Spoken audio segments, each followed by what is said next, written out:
Hello everyone, and welcome to Film Prize University. In this instructional course, you will learn the basic craft and form of film editing to help you and your film team complete your project as you move forward in your journey towards prize history.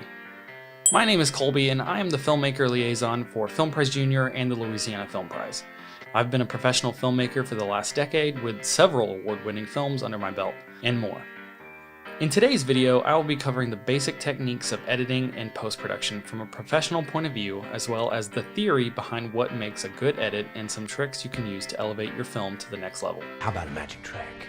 I'll be covering topics that include editing programs you can use, how to organize your project, beginning your edit, types of cuts, finalizing your film, and more.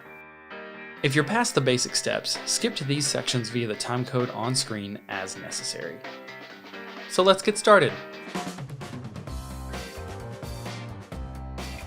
If you're new to editing, you may be wondering which editing software is best to use. The truth is, there are many different great softwares, each with their own pros and cons. However, only a few have become industry standard, and not all of them are affordable or easy to learn. I don't even know what I'm doing. Keep moving forward. I mean, this stuff is way too advanced for me. But don't worry, we've got you covered. Today I will be using a film industry staple called Adobe Premiere.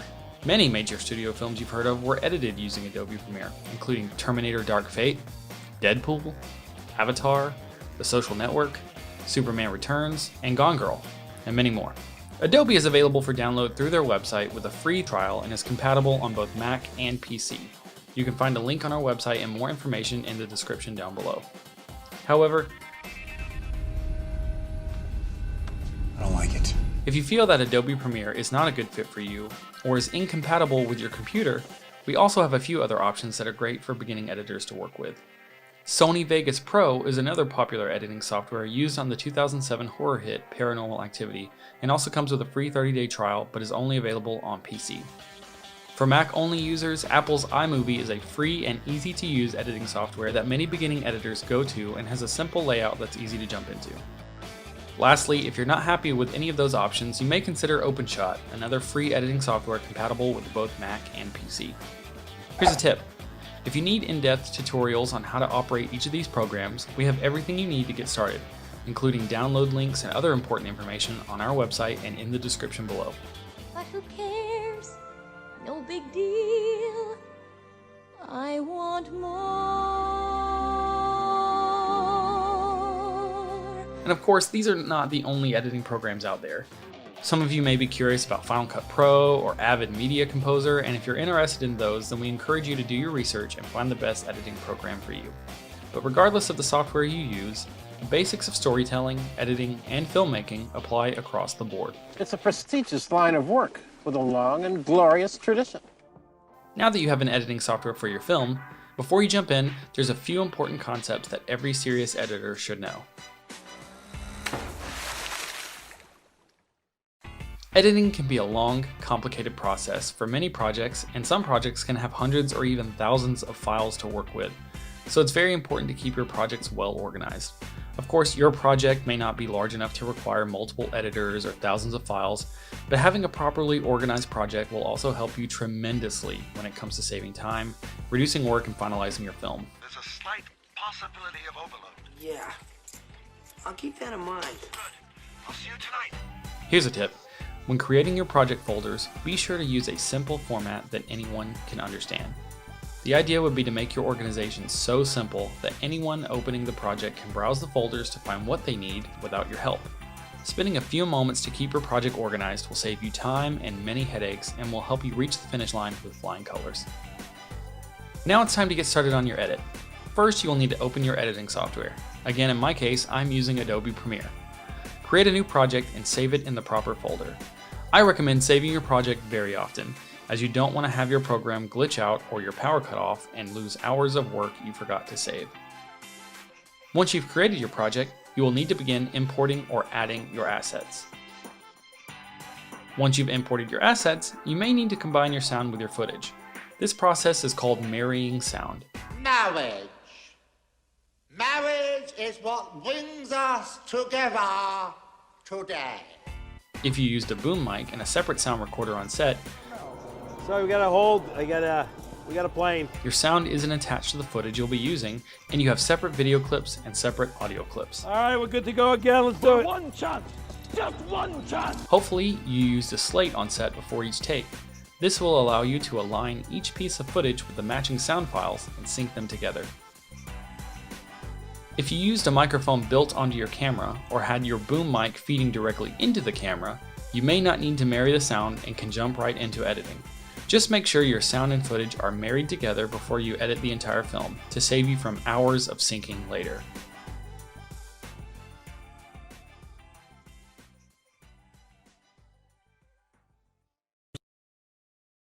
Speeds? 36, cut to the weather girl, take 1, marker. Here's a tip. The final part of preparation for me is organizing scenes. If you have a lot of footage to use for your film, you can't afford to waste time fishing around to find the right clips. This is another moment where good organization comes in handy. And we finally arrived at the fateful moment where you will begin cutting your film.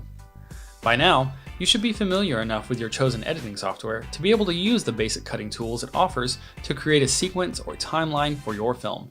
If not, please check out the tutorial links we have listed in the description below or on our website. Hey, I did all right. Is that all you got? Your first edit will be your first draft, a rough cut. Like a script, you will create your first draft from which the final draft will be whittled down. Your first rough cut will be just that, rough. But that's okay. I've edited projects that have had 1 or 2 rough cuts before the final cut, and some that have had up to 20 rough cuts. Depending on who is directing your film or who is producing it, you might have a few people that get a say in how the final cut looks, so there will always be revisions. This is it? This is what we get for our 40 grand denim, another one of your safari pictures? When starting your rough cuts, picture comes first. You will have plenty of time later to focus on music, sound effects, logos, credits, color, and all those bells and whistles. Cool, firecrackers. I'll save these for later. For now, you should just focus on telling the story. Taking time to add in every small detail at the beginning not only slows you down, but it may cause a lot of wasted time with unnecessary work that might be changed once you receive notes or critiques, or even just feel different about it later. Here we will be getting into abstract concepts and theories surrounding editing as an art form. Editing is not unlike painting a picture. Your editing software is your canvas, and there are an infinite number of things you can paint onto that canvas. Your film can be abstract, or it can be narrative, or it can be something else. Only you know what your film can and should be. Because of this, there is no one way to cut a film. Film is art, and art is subjective. To each their own. However, since the beginning of modern editing, a few basic concepts have developed and have proven to be tried and true methods of effective storytelling through editing. The most common question I hear as an editor is, how do you know when to cut? What moment of a shot or scene is the perfect spot to cut to a different shot or scene? What I've come to learn is that there is no direct answer to this question. I'm a creative person and my feelings inform my art. That includes when I'm cutting. Depending on the emotion of a scene, whether it's comedy, drama, horror, or whatever, I'll need to feel when it's right to cut. What is it? It's just a feeling. For comedies, fast cuts tend to work best when quick, humorous moments can have more impact, though it's not a hardline rule. I am sorry, but we can never be. Despite today's setback, I will at some point become a field agent. And when that happens, one phone call could take me to the other side of the world. Who am I kidding? I'm a middle-aged man who's missed the train. You don't deserve this. I don't deserve you. You're so young, so full of life. For dramas, longer takes can allow for more time to deliver the emotion of a scene and sell how the character feels to the audience. It's not easy for me to admit that I've been standing in the same place for 18 years. Well, I've been standing with you. I've been right here with you, Troy. I got a life, too. I gave 18 years of my life to stand in the same spot as you. Don't you think I ever wanted other things? Don't you think I had dreams and hopes? What about my life? What about me? It's important to edit to the emotion of the scene so that your audience will connect and not be taken out of the moment. That's why there is no set rule on when to cut. You want your cuts to be invisible, not noticeable to the audience. Allowing your viewers to feel as a part of the world of the film is necessary if you want them to enjoy your film. You will need to remember to feel where your cuts should go. Don't be afraid to let a moment linger or see how it feels, or to cut a moment short to see if it's funnier or has more emotional impact. And please do not cut something just to cut. Every shot, every angle of your film, every cut should be with purpose and feeling. Like every note and beat behind a great song, there is purpose and meaning behind every great cut. Here's a tip: edit to the eyes. This is a decades-old concept used to keep cuts invisible and draw audiences into the action. You want your viewers to follow the emotion of a scene, to pay attention to certain aspects of the story you're trying to tell. When audiences watch a person on screen just as in real life, people tend to pay attention to the eyes. Watch where your actors look when they close their eyes. If your actor sees something important, cut to that object, or cut to that person once they see it. Your audience will react as if it were themselves who saw the object. This concept will help make your cuts invisible, and the viewers will be none the wiser. Many different emotions are told through the eyes, so if you're looking for a focal point on which to base the emotional or comedic weight of a scene, it's in the eyes. If you're trying to direct your audience in a certain way, watch the eyes of your character and let that be the starting point. Another important thing to remember is to stay focused on the story. Does your cutting move the story forward in a meaningful way? Every moment on screen should be important to the story. Remember, don't cut just to cut, but also don't include shots just because you have them. Every frame matters, and your audience will scrutinize every moment on screen. They will ask themselves, what does this mean? Or where is this leading to? Or why is this happening? Why, Mr. Anderson? Why? Why? Why do you do it? And those are great questions for them to ask, as long as they will receive an answer, and as long as you're editing in a clear and concise way that doesn't lose their attention. What's that all about? What's this? Here's a tip: try editing your film with rhythm. Treat your film like a piece of music or a poem, and keep pacing and rhythm in mind. You don't want your great film idea to be bogged down by slow, boring pacing, or hard to follow with odd, uneven rhythm. Find a good pace and rhythm for your scene, and try to keep it consistent throughout. In the end, as I said before, editing is an art, and art is subjective. As long as you have a vision for how you want to tell your story, and you make the cuts and choices that you feel are right, you can't go wrong. What you currently have in your mouth is art!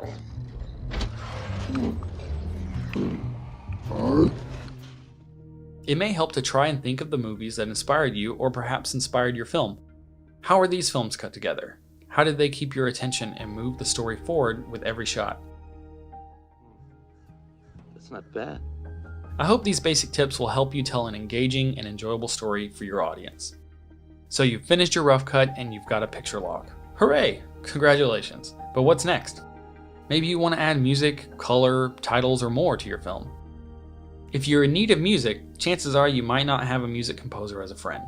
But you can't just Google your favorite artist, download some tracks, and throw them in your film without risking major copyright infringement. You hear what they said, Jane? I'm gonna be indicted.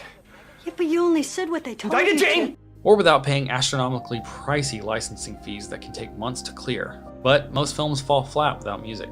That's because music emphasizes the emotion in any given scene. In many cases, it's a fundamental piece of the puzzle. So where do you go if you've got a small budget and need great music to bring your film over the finish line? Lucky for you, nowadays there are a few affordable solutions to the independent filmmaker. Websites such as Premium Beat charge a low flat rate for the use of each piece in their curated music library and have a great array of music for every genre of film. Other sources such as Envato or Pond5 are also great tools to find stock music, stock video, and graphics for use in your film. Oh yeah, you definitely need some color in here. Well, you know, that's what I was thinking. Ooh, really? Yeah, go nuts. Take a look at any great film from the past 20 years and you may notice striking, bright color palettes. Films are rarely shown with boring, bland colors unless it informs the mood of the scene. That's because filmmakers use color to evoke feeling and emotion. For decades, filmmakers were stuck using the footage as they shot it in camera. There was no easy or practical way to color a film, and how you shot it usually was how it looked. But today we have many tools at our disposal to color our scenes the way we want them to look. If you're using Adobe Premiere like myself, you have the ability to color grade your film right within the software. Using effects such as Lumetri Color or one of the built-in LUTs is a great way for independent filmmakers to manipulate the color in their film on a budget. Check out the links in the description below for some great tutorials on how to use these tools to help you color your film. However, these tools are nowhere near as powerful as professional color grading software such as DaVinci Resolve or Adobe SpeedGrade. DaVinci Resolve in particular is a common industry tool for color grading. It's also available for free. If you'd like to take the opportunity to get serious about the color in your film and download DaVinci Resolve, check out the links in the description below to download and watch a basic tutorial on getting started. Of course, you have to give credit to everyone who worked on your film. Their efforts and hard work should not go without the recognition, and you may have contributors, sponsors, or locations that should be thanked for helping you get your film made. That's where titles and credits come in. You may have noticed that some films have opening credits at the beginning and closing credits, the end crawl, when the movie is over. Some films have credits only at the end. How you wish to display your credits and titles is up to you, but if you're making a short film, I recommend saving your credits for the very end. You only have a short period of time to hook your audience and tell your story in a short film, and opening with credits can be detrimental to how an audience views your short film. Credits can be more than just a crawl or title card. They can also be fun and engaging. Comedy and action films have taken advantage of exciting, visually interesting credits for decades, so you can too. Just make sure to remember to keep it in line with the tone and mood of your film, so as not to confuse your audience. That's why movies like Schindler's List don't end by playing yakety sax over a blooper reel of outtakes from the shoot. If you'd like a great tutorial on how to add credits to your film with your preferred editing software, we've added a few in our description below. You're now ready to export your final cut of the film, but you can't just hit export and call it a day. That's because not all file formats or export settings are the same, and each one serves a different purpose, depending on what your film or video is for. If you've ever noticed that TV news channels or sports games look different from movies, there's a reason for that. The cinematic look that a movie has primarily derives from its frame rate. The industry standard frame rate is 24 frames per second and gives narrative films a smooth motion that audiences have become accustomed to for more than 80 years. Anything more or less and your film risks appearing like a documentary, a live broadcast, or just choppy and unpleasing to the eyes. Additionally, your export format matters a great deal. There are a dozen formats for exporting your film, but in order to guarantee that your film is in the highest quality possible, exporting in the industry standard Apple ProRes 422 or H.264 formats are highly recommended. Here's a tip. For the Louisiana Film Prize and Film Prize Junior, we recommend using these formats when exporting your film. Find tutorials on exporting for film in the description down below. We're in the end game now. And with that, we have come to the end of the basics of editing with Film Prize University. Don't be intimidated. There are an infinite number of ways to edit your film, but that's okay. The same can be said for painting, architecture, writing, or even cooking. What you will be doing is finding your way of editing, and there is no one else that can edit the way you edit. We only hope that these tips, tricks, and recommendations will help you bring your film over the finish line so you can finish your film and show it to the world.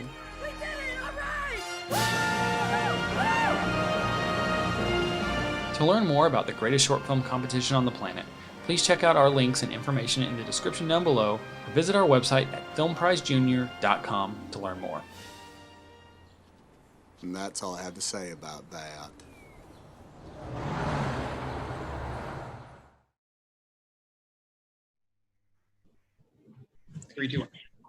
Hey, and welcome back to another Film Prize Junior University.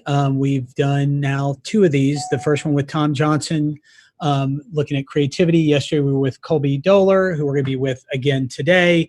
But these can all be seen on our Film Prize Junior YouTube channel.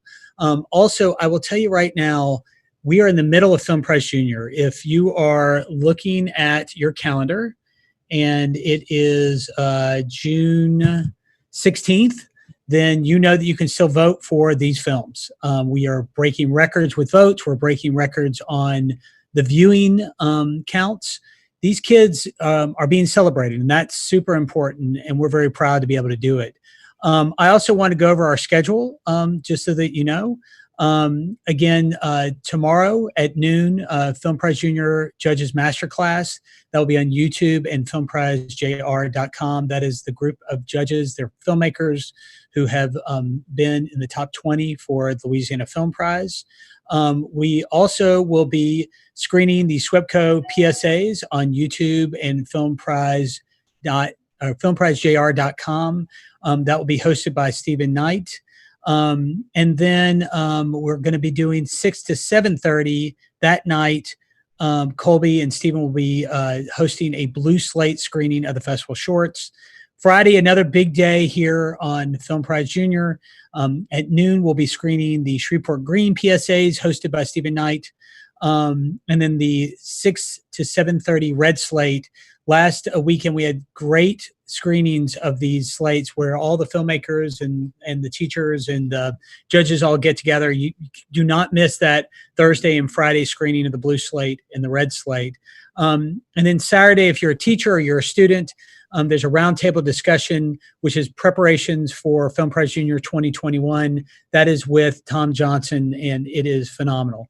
Also, if you're a student, if you're a teacher, on June 22nd, Monday, 11:59 p.m., voting ends. So you need to get your votes in. Make sure you're in a place that allows you and your school to win Film Prize Junior. And that's just seeing the films and voting. And if you see the films and you vote, the schools that are out there have the opportunity of winning a $2,500 media grant and $500 to the teachers to make their summer a little sweeter. So if you're a teacher, beg, borrow, and steal to get those friends and family to go there and vote for you.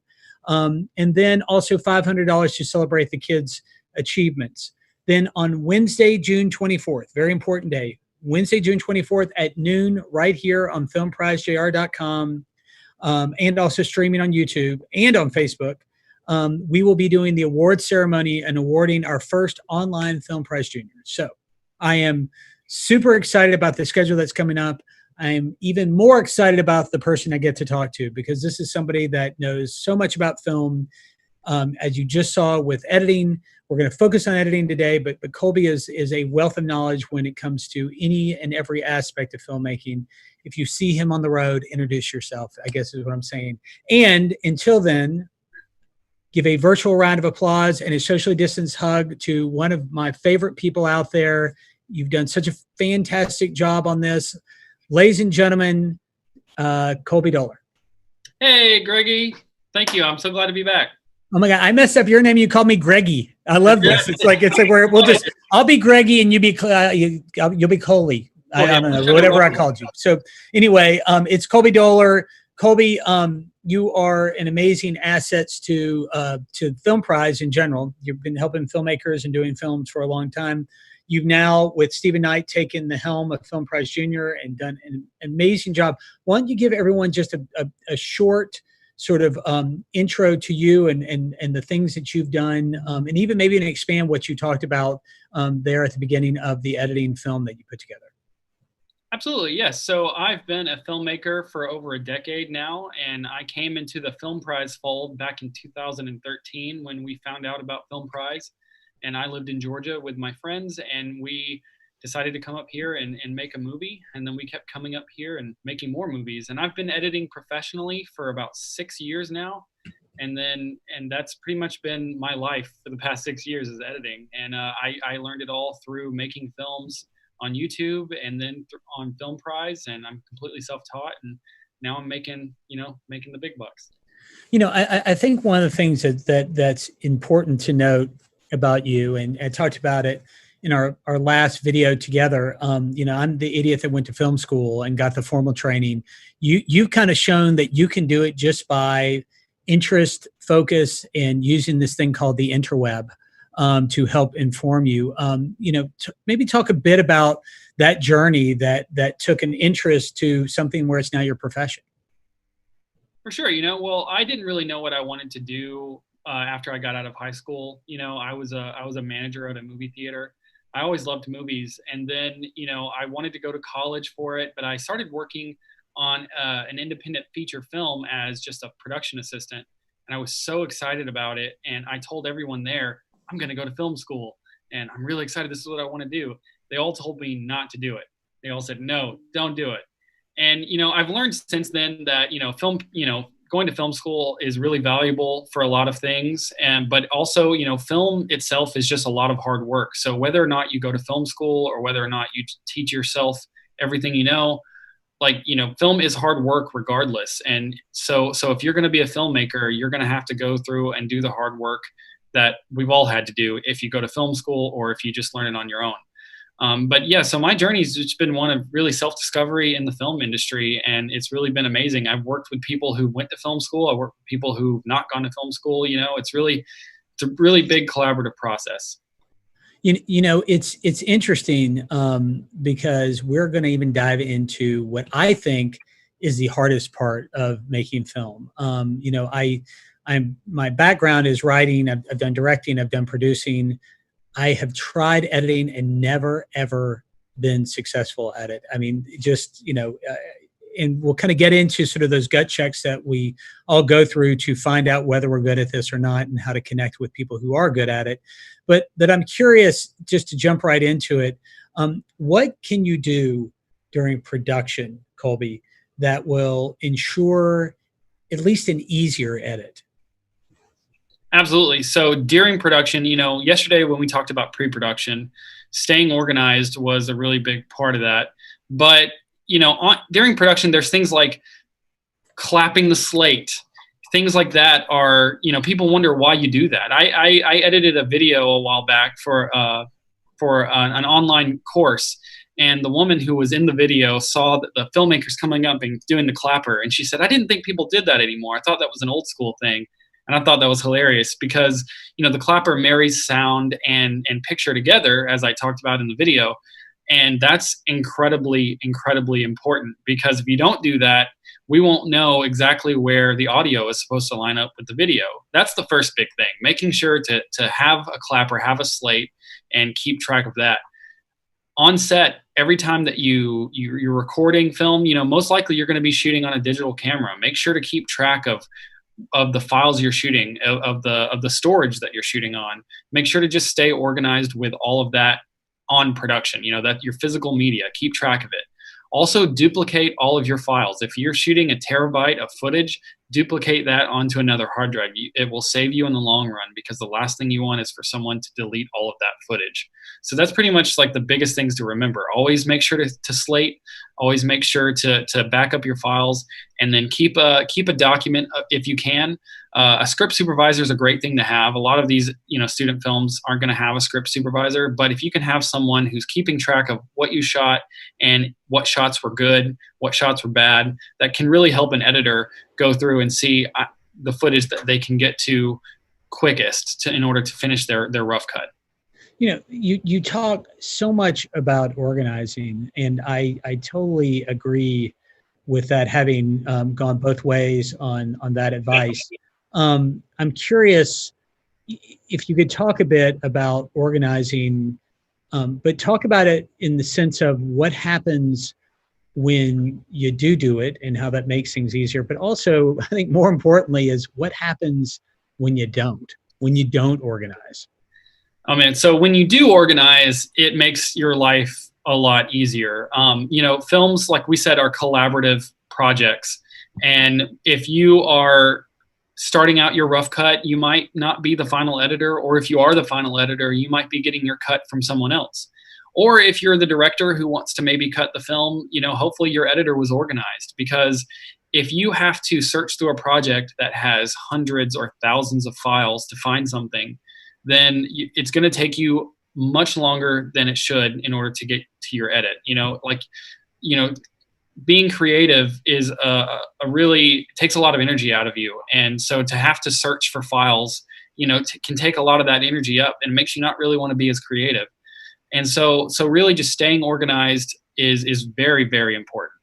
And whenever you're trying to, like I said, share your project with other people, it really comes in handy if you have things organized in a way where everything is very easy to find. And you don't want to lose files. It can get really, really messy. And so when everything is going right, it makes it super fast. It makes it easy for you to pick up the project a month later and know exactly where you left off, or to hand it off to somebody else so they can do color, and they can do visual effects, or they can do sound mixing. That's very important. So if you want to have a great product, make sure to stay organized. And then if it goes really wrong, That's the absolute worst, because I've worked on a film where the cinematographer wasn't very organized and he accidentally deleted an entire day's footage. That's a horror story that people always have, like, uh-oh, we got to make sure we're copying the footage and we're not deleting it. That can happen, and it has happened, and we've been on a set where that happened, and it's terrifying, and someone deleted footage and we didn't have it. And so that's the worst case scenario, and just know it does happen. So that's what I would say. I got to tell you, and I mean this, like, it's, for you and I, that's one of those horror stories that make Insidious seem like a comedy. I mean, it's, let's talk a bit about that first pass.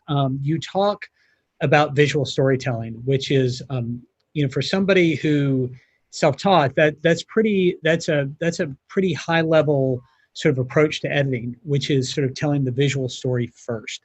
I'm curious kind of what that means in practice, and how does it work? Again, thinking about people who it's a very conceptual idea, but how does visual storytelling play out in practice? Like when you're really sort of laying it out and trying to put other things aside, make other things important, and tell a story. Well, the first thing to remember is that film is a visual medium. It has evolved into the perfect marriage of sound and picture. And I think that a lot of people, when they first jump into filmmaking, where they fail is that they think, I have this story I want to tell, and this is how I'm going to tell it. And they don't really think about how they can tell it. If you look at the best acting performances of the last 50 years, most of the acting comes from the visual performance. It comes from how they're delivering that. There's a lot of silent, brooding moments. There's a lot of silly acting, and it's all visual. It's really getting into the heart of human nature, the heart of subtleties that we express to each other, has a lot to do without sound, but sound is also obviously incredibly important. But being able to tell your story visually without giving your audience too much information, audiences don't like to be held by the hand. They don't like to be force-fed information. There's a phrase that I like to use whenever I'm critiquing things called forced exposition. That's when the film tells you, like, gives you an opening crawl. Star Wars is a little different, but it gives you an opening crawl and then immediately shows you what just happened. It's like, it's too much information. You have to treat your audience like they're smart. Your audience wants to feel smart. They want to feel like they're discovering the story. And the more information you give them, the worse it can be for them. So really making sure to tell your story visually through your actor's performance, showing and not telling, is really important.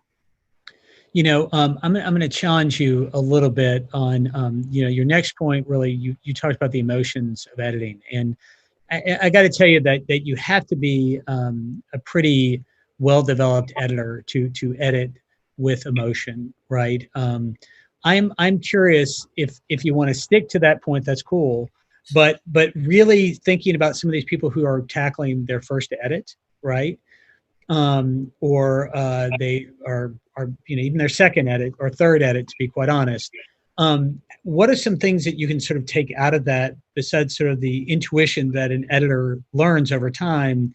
What are some of those benchmarks or guidelines that an editor can take and put in their pocket that will ensure that their edit will be sort of truer to sort of like traditional storytelling or traditional pacing? What are those things that maybe took you to a place where you learned how to play the note A on a trumpet, but then you started to improvise as you started to advance as an artist? For sure. So being taught how filmmaking works, and then by the book, and then being taught by how filmmaking works by people who've done it, can feel like it's two things completely coming at you from completely opposite, points of direction. So I understand it's like, you should edit how you feel and feel the cut, but also, there's storytelling works because it has been tried and it has gone through the ringer for hundreds or thousands of years, so storytelling, there is a great formula, the 3-act structure, that it just works. Humans, we ingest stories a certain way. So there is no hard line rule on when to cut or how you should cut, but there are certain things, certain trends that have worked. You know, when D.W. Griffith invented the modern way of cutting, 80 years ago or whenever, like he figured out the format that people most react to and people really engage with. And so that's very important to learn. And then also, realizing that art is subjective. So, there's no wrong way to do it. Some people will say, yes, there is. And some people will say, no, there isn't. But I think that comes with a lot of practice, but learning how storytelling works and what has been working is definitely very valuable, because audiences will push you to the side if it's something that feels unfamiliar and you're not coming at them in a way that they can really connect to. I think that's really well put. But again, somebody sort of toughing themselves through that visual storytelling aspect, which I think is essential to an edit, especially on the narrative side, i.e., sort of a feature film or even a short film that's trying to tell a story. And I do love that idea. I mean, what I think that you talk about, all the time is this idea of going out and finding those resources, seeing those films, as you talked about yesterday, really sort of, educating yourself on the medium, because, the medium is storytelling, but knowing how people tell stories is incredibly important. Let's say that someone has toughed it out and they have created that first edit. Let's talk about those things you can do outside of yourself, or that you should be doing outside of yourself, that help gut check you as to answering the question of what you've done is a good thing or not what you think it is at all. And I'm curious, one, your take on it, and then how you approach it. Well, this is something that I'm really excited about, because I remember whenever I first started getting into filmmaking, I thought that I knew exactly what I was doing. I thought, like, no one's going to be ready. Like, the world can't handle me yet, because I've got, I'm going to bust in on the scene. My films are going to be great. Everyone's going to see how great of a filmmaker I am. And I was really excited. And it was a really eye-opening thing for me to get my first criticism and feedback. I hated it. I absolutely hated it. And so for me, like, one thing that's really important for me is to constantly question myself and the edits and the cuts and the films that I'm doing, because I want to make sure that my film isn't just something that's made for me. It's made for my audience, and I've got to keep that in mind.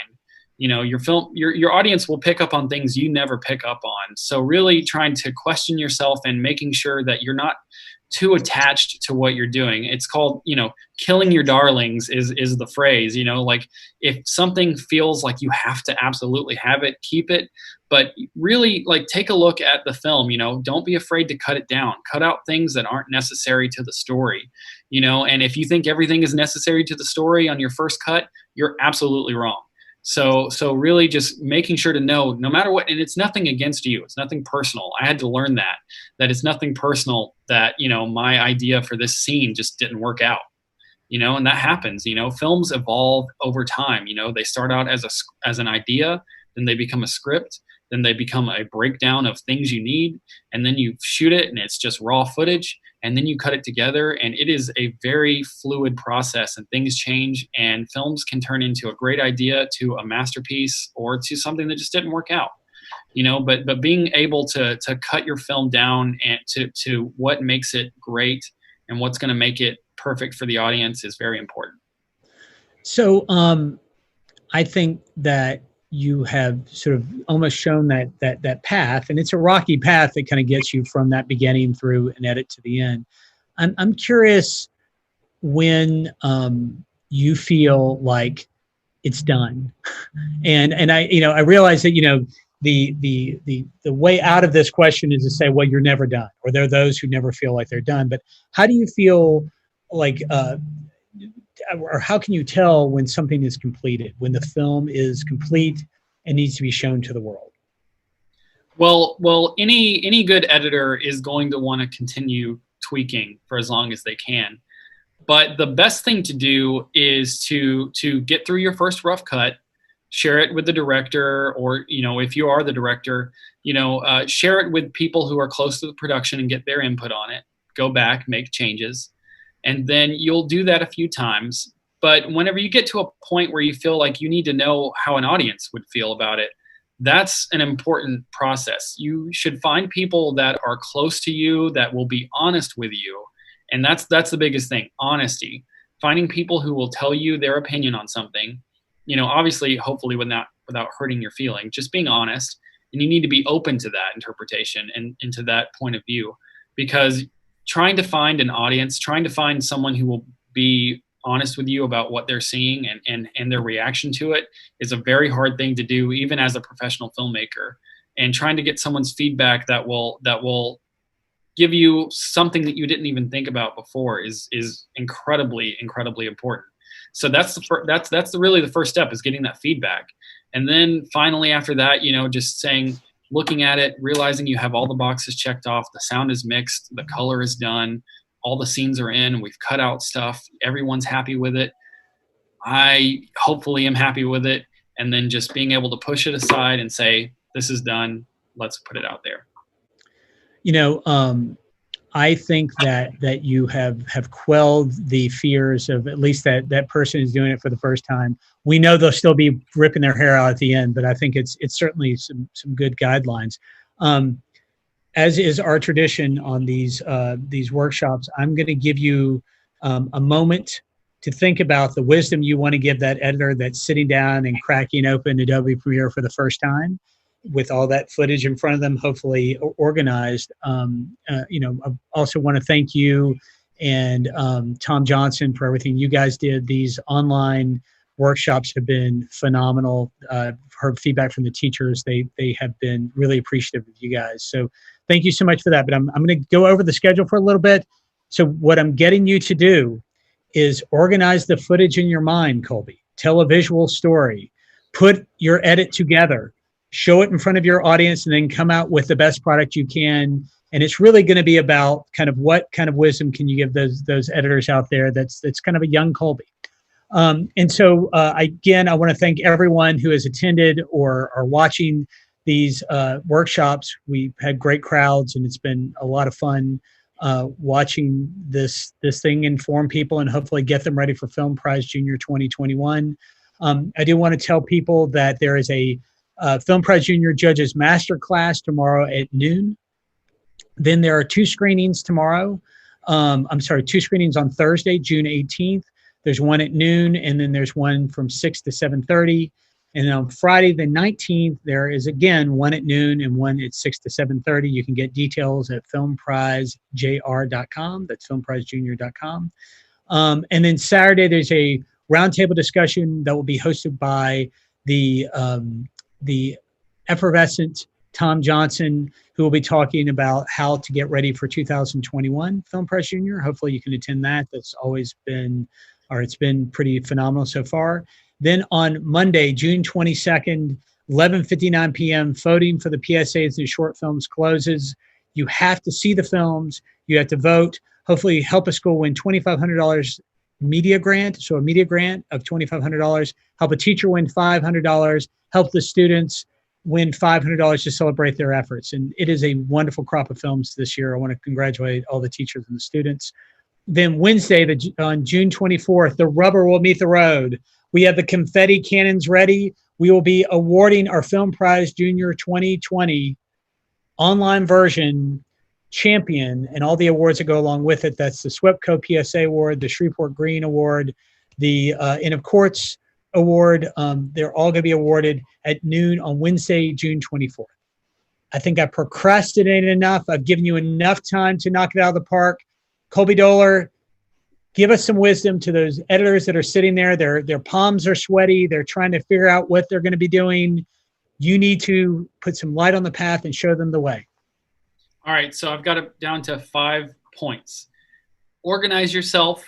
Watch all of your footage. Don't let any bit of footage go unwatched. You don't want to miss that great take just by clicking the first one and trying to get through it. Be open to collaboration. This isn't just your film. And if you think it is, hopefully you wrote, shot, edited, produced, starred, and everything in it. Otherwise, be open to collaboration. Kill your darlings. Be okay with cutting stuff. Get to the point of the film, and don't just keep stuff out there because you think it works. And then also ask questions. Ask questions for everything. When in doubt, Google it. Or when in doubt, go to filmprizejunior.com. Ask us a question. Email us.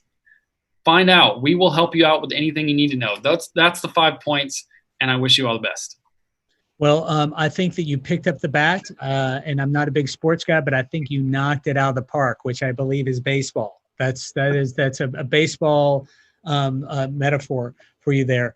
Colby Doler, thank you so much for everything that you've done and that you're doing. You've done such a great job this year on Film Prize Junior. I look forward to seeing you tomorrow at the masterclass. Can we give it a Viva La Film Prize Junior? Is that cool? Can we do that? Absolutely. Let's do it. Okay, ready? We're gonna do it. We're gonna do it on 3. We're gonna do it on 3.